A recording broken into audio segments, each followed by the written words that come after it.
एक 16 साल की बेटी साक्षी, उसको मोहम्मद साहिल ने चाकुओं से गोद के हत्या कर दिया। 30-35 बार चाकू मारने के बाद भी पेट नहीं भरा तो पत्थल से कुचल के, पत्थल, पहले पत्थलबाजी करते थे, अब तो पत्थल से कुचल रहे हैं, सर को कुचल रहे हैं। और इस हत्या के बाद जैसे हमेशा होता आया, ट्विटर पे ट्रेंडिंग हो गई जस्टिस फॉर साक्षी। बहुत सारे लोगों ने फेसबुक पे फोटो शेयर कर दिया, साक्षी को न्याय दो। कैंडल मार्च हो गया, साक्षी के हत्यारों को फांसी दो। नेताओं के भी बयान आ गए, बहुत सारे अपने आप को जो हिंदू हितैषी कहते हैं वो भी अपने बयान दे रहे हैं। और हमेशा ऐसा होता है, पिछले 75 साल में ही हो रहा है। हत्या होती है, कैंडल मार्च होता है, बयान आता है, निंदा होती है, तू मैं होगा, आरोप प्रत्यारोप होगा, नूरा कुश्ती होगी, लेकिन जो काम करना चाहिए वो काम नहीं होता।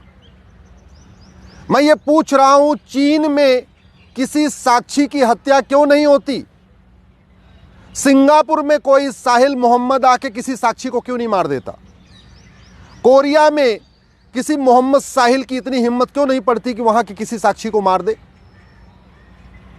ये भारत में ही मोहम्मद साहिल साक्षी को क्यों मारता है? जानते हैं क्यों? क्योंकि हमारा कानून घटिया है, हमारी शिक्षा व्यवस्था घटिया है। जब तक यह अल्पसंख्यक बहुसंख्यक का खेल खत्म नहीं होगा तब तक मोहम्मद साहिल साक्षी को मारता रहेगा। जब तक इस देश में ये मदरसा मिशनरी स्कूल बंद नहीं होंगे और समान शिक्षा लागू नहीं होगी तब तक मोहम्मद साहिल साक्षी को मारता रहेगा। जब तक इस देश में सारे पर्सनल लॉ खत्म नहीं होंगे, सबके लिए एक समान नागरिक संहिता नहीं बनेगी, तब तक कोई न कोई एक मोहम्मद साहिल किसी एक साक्षी को मारता रहेगा। जब तक इस देश में कठोर कानून नहीं होगा, 1 घंटे के अंदर FIR हो, 1 महीने के अंदर जांच पूरी हो और 1 साल के अंदर फांसी पे लटका दिया जाए दरिंदों को, जब तक ये कानून नहीं बनेगा, पुलिस चार्टर, जुडिशियल चार्टर नहीं लागू होगा, तब तक रोज एक मोहम्मद साहिल किसी एक साक्षी को मारता रहेगा। इसलिए मैं बार बार कहता हूं, तू मैं करने, निंदा करने, आरोप प्रत्यारोप करने, कैंडल मार्च करने, ट्विटर ट्रेंडिंग करने, फेसबुक पे लिखने, फांसी की मांग करने से फांसी नहीं होगी।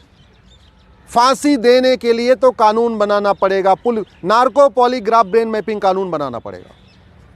अब उससे पुलिस पूछताछ कर रही, चलती रहेगी पूछताछ, गवाहों के बयान होते रहेंगे, इधर जीरा होगी, उधर जीरा होगी, यही चलेगा, फांसी नहीं होगी। आज तक फांसी हुई किसको? कमलेश तिवारी के हत्यारों को फांसी हो गई क्या? बादल के हत्यारों को फांसी हो गई क्या? डॉक्टर नारंग के हत्यारों को फांसी हो गई? हिना तलरेजा के हत्यारों को फांसी हो गई? अंकित सक्सेना के हत्यारों को फांसी हो गई? कितने हत्यारों को फांसी हुई? इसके बावजूद फांसी मांग करते रहते। अरे भैया, फांसी की मांग करने से फांसी होनी होती तो अब तक 1000-2000 को फांसी हो गई होती, किसी को नहीं हुई। और कोई ऐसा दिन नहीं गुजरता जब भारत में कहीं न कहीं एक जगह किसी न किसी साक्षी को या तो लफ्ज़ में नहीं फंसा लिया जाता, और नहीं अगर फंसती है तो मार नहीं दिया जाता। देखते देखते अफगानिस्तान में खत्म हो गए, पाकिस्तान में खत्म हो गए, बांग्लादेश में खत्म हो गए, हिंदुस्तान के 9 राज्यों में खत्म हो गए। भारत के 200 जिलों से पलायन हो रहा है। इसके बावजूद भी अभी जो काम होना चाहिए उसकी मांग करते ही नहीं। टीवी में डिबेट होती है लेकिन जिहाद का समाधान क्या, उस पर चर्चा नहीं होती। पुलिस रिफॉर्म, जुडिशियल रिफॉर्म करना पड़ेगा जिहाद को रोकना है तो। ये जो विशेष कानून, विशेष दर्जा, विशेष योजना, विशेष जो स्पेशल स्टेटस है, इसको खत्म करना पड़ेगा। ये अल्पसंख्यक बहुसंख्यक का कॉन्सेप्ट खत्म करना पड़ेगा, माइनॉरिटी मेजॉरिटी का कॉन्सेप्ट खत्म करना पड़ेगा। मदरसा मिशनरी स्कूल बंद करना पड़ेगा, गुरुकुल शिक्षा लागू करनी पड़ेगी, वैदिक शिक्षा लागू करनी पड़ेगी, जिससे क्या खाना है क्या नहीं खाना, क्या पढ़ना है क्या नहीं पढ़ना, क्या देखना है क्या नहीं देखना, क्या सुनना है क्या नहीं सुनना, इस चीज का भाव बच्चे में बचपन में डालना पड़ेगा। ये पर्सनल लॉ खत्म करके समान नागरिक संहिता लागू करना पड़ेगा, तब जाके सबके बीच में प्रेम बढ़ेगा, तब जाके साक्षी बचेगी। ऐसे नहीं बचेगी बतौलेबाजी करने से, भाषणबाजी करने से। घुसपैठियों के खिलाफ फांसी देने का कानून बनाना पड़ेगा, जिहादियों को फांसी देने का कानून बनाना पड़ेगा। और न्यायिक व्यवस्था ठीक हो, न्यायिक व्यवस्था 1 साल के अंदर सजा होना शुरू हो जाए, इसके लिए जुडिशियल चार्टर लागू करना पड़ेगा। मेरा आप लोगों से हाथ जोड़ के निवेदन है, इस वीडियो को घर घर पहुंचाइए, अधिक से अधिक शेयर करिए। बहुत हो गया तू मैं, बहुत हो गया नूरा कुश्ती, बहुत हो गया आरोप प्रत्यारोप। इससे कुछ नहीं होने वाला, न जिहाद रुकेगा, न मजहबी उन्माद रुकेगा, न साक्षी बचेगी।